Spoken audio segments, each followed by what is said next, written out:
ويوم نحشر من كل أمة فوجا ممن يكذب بآياتنا فهم يوزعون. Namun inilah metode Ahlussunnah wal Jamaah. Berbeda dengan metode Ahlul Bidah. Mereka menjadikan ayat-ayat Al-Quran atau hadis-hadis Nabi SAW untuk melegalkan kesesatan-kesesatan mereka. Disebabkan karena kegagal pahaman mereka terhadap ayat-ayat dan hadis-hadis tersebut. Mereka tidak mau memahami ayat-ayat Al-Quran, tidak mau memahami hadis-hadis Nabi, mempraktekannya, merealisasikannya dengan pemahaman para sahabat Nabi SAW. Mereka memahami dengan akal mereka.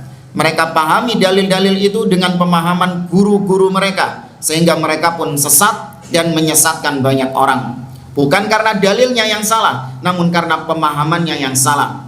Sebagaimana para ulama mengatakan, laisa sya'nu an tastadil, walakinna sya'na ay yakuna istidlaluka sahihan. Perkaranya bukan kau bisa berdalil. Bukan itu masalahnya. Kau mengatakan qala Allah berfirman bla bla bla, Nabi SAW bersabda bla bla. Bukan itu ukuran kebenaran. Ya, ukuran kebenaran seseorang bukan karena dia bisa mengeluarkan dalil-dalil, mengeluarkan argumentasi-argumentasi atas atas akidahnya itu, bukan.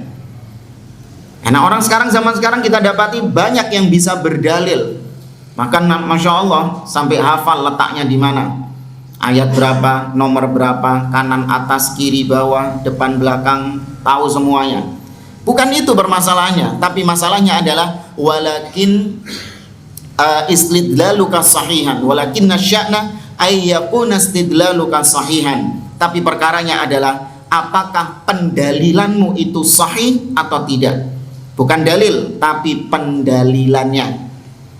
Nah, makanya kalau kita lihat orang-orang tasawuf sufi, mereka juga menggunakan ayat-ayat Al-Quran untuk melegalkan kesesatan-kesesatan mereka. Contoh misalnya, satu aja. Mereka mengatakan kalau orang itu sudah sampai tingkat makrifat, itu nggak perlu sholat lagi. Iya, orang kalau sudah sampai tingkat makrifat, tingkatan yang paling tinggi, seorang wali yang sudah mencapai tingkat makrifat, maka nggak wajib sholat lagi. Karena orang yang sudah tingkatan ma'rifat, dia itu senantiasa connect dengan Allah Subhanahu wa Ta'ala, senantiasa terhubung dengan Allah, senantiasa ingat dengan Allah Azza wa Jalla. Maka nggak perlu sholat. Apa dalilnya? Ada dalilnya loh. Akidah ngawur kayak gini, iya kan? Keyakinan ngawur kayak gini, itu ada dalilnya juga. Ada yang tahu?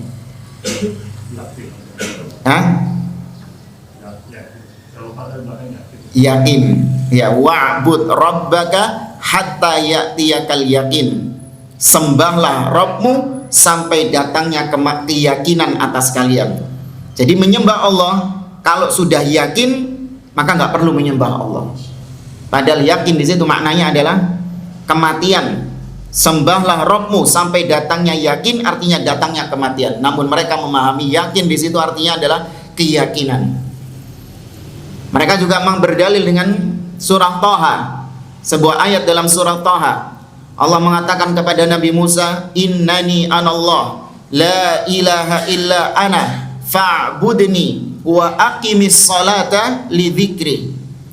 Kata Allah kepada Musa, sesungguhnya aku adalah Allah, tidak ada ilah yang berhak disembah kecuali aku, maka sembahlah aku saja dan dirikanlah salat untuk mengingatku.